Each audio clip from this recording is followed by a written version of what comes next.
Rohit office से आते ही सीधे कमरे की तरफ चला गया। बैठक में बैठे पिता, जिनकी आंखें उसके आने के समय बाहर टिक जाती थी, उसके आते ही निश्चिंत हो कमरे में चले जाते। ये उनका रोज का नियम है, आज ही नहीं, उसके बचपन से। 5-10 मिनट ऊपर होते ही उनकी बेचैनी शब्दों में निकलने लगती। बहू, रोहित आया क्यों नहीं? आज तो रोज से भी ज्यादा देर कर दी। अरे, इतनी देर तो वो कभी नहीं करता। मोनू, पापा को फोन कर।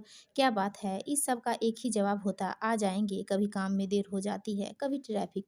और जब उनकी आवाज़ ज़्यादा सुर पकड़ लेती तो खींच निकलती। रोज रोज की यही परेशानी, बच्चे थोड़ी न है, परेशान करके रख देते हैं। और पिताजी अपनी बातों को उनके बेफिजूल के जवाब के आगे दबता देख बाहर की हर आवाज़ पर दरवाजे तक पहुंच जाते। उम्र अधिक है, इसलिए चाल थोड़ी धीमी पड़ गई है। कैसे समझाए? रोहित के लिए ये बेचैनी आज की थोड़ी है।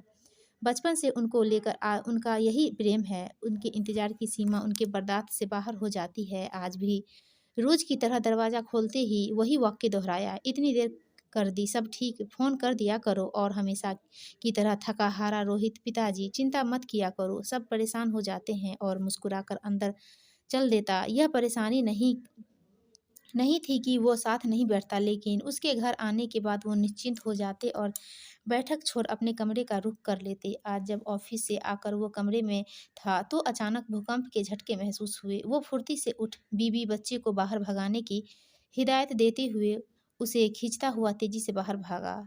जानता था उन्हें सुरक्षित छोड़ वापस जल्दी आना संभव होगा। पिता, जो दूसरे कमरे में बैठे थे, चलकर जितना कमरे से बाहर आ सकते थे, घबराए हुए रोहित रोहित करते बाहर निकले। जब उन्होंने देखा रोहित अपनी बीवी बच्चे को लेकर बाहर भागा है तो वे सतबद्ध वहीं खड़े रह गए। रोहित उन्हें देखकर एक क्षण भी नहीं रुका, साथ ही पिताजी आइए, पिताजी आते रहिए कहता बाहर को भागा। भूकंप के झटके रुक रुक कर आ रहे थे। बेशक नुकसान कुछ दिखाई नहीं दिया, लेकिन लोगों की डर भरी चीखने की आवाज़ भयावह थी। रोहित को अपने परिवार सहित बाहर भागते देख पिताजी के पाँव जैसे जम से गए।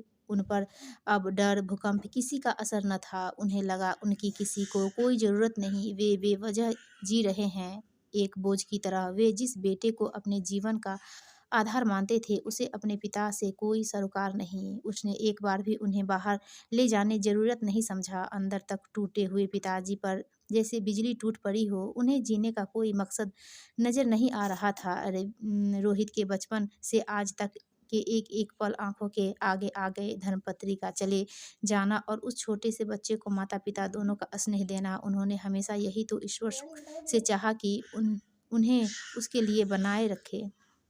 लेकिन क्या ये प्रेम एक तरफ़ा ही था? शादी और बच्चे के बाद क्या उनका बेटा की ज़िंदगी में कोई अस्तित्व नहीं? उसी क्षण उनके जीने की चाहत जाती रही। वो निढाल होकर गिर पड़े। कहते हैं इंसान जब मन से परास्त हो जाए तो वो पूरी तरह टूट जाता है। उन 2 मिनटों में पिताजी जैसे दुनिया ही उजड़ गई। पिताजी की जैसे दुनिया ही उजड़ गई। उनकी आँखों से आँसू गिरने लगे। आस-पास का शोर हो या डर, किसी का उन पर कोई असर न था। इतने में किसी ने बाँह पकड़ आवाज़ लगाई, पिताजी, हिम्मत मत हारिए, उठिए, जल्दी करिए, सब ठीक है, लेकिन हमें सावधानी बरतनी होगी। तू अंदर क्यों आया रोहित? तू जा, मेरी चिंता छोड़, तू जा, चला जा। बहुत कहने के बाद भी जब पिताजी नहीं माने तो रोहित वहीं बैठ गया। किस्मत में लिखा होगा तो हम दोनों ही सही सलामत रहेंगे, नहीं तो आपके आशीर्वाद के बिना मैं अकेला नहीं जी पाऊंगा। आत्मग्लानि से भरे पिताजी एक कदम भी नहीं चल पाए और कुछ ही पल में बेहोश हो गए। रोहित भी उनके साथ वहीं बैठा रहा। बाहर से लोगों के चिल्लाने की आवाज़ें आ रही थी।